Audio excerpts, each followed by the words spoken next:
Friends जय जगन्नाथ पुणी एक न्यू फूड ब्लॉग रे आपण मानकु स्वागत करूची। चलंतु आज हमर लंच रे मु कोन बनाई छी देखंतु उटे जीरा राइस आ उटे पांपड़ सेतटी ग्रीन मटर पके जीरा राइस आ एटा बनाई छी पनीर प्याजा।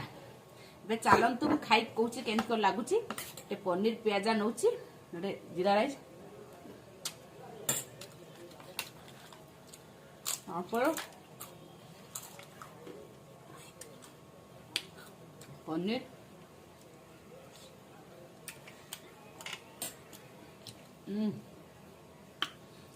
बहुत बढ़िया टेस्टी लगती। आप रेसिपी मु ब्लॉग रे मेंशन कर दीजिए, आप मान चाहे देखि पारिए।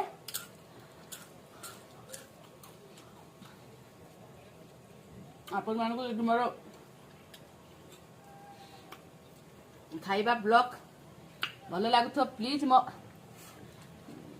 यूट्यूब चैनल को सब्सक्राइब करिए, लाइक करिए, फॉलो करिए और कमेंट करिए।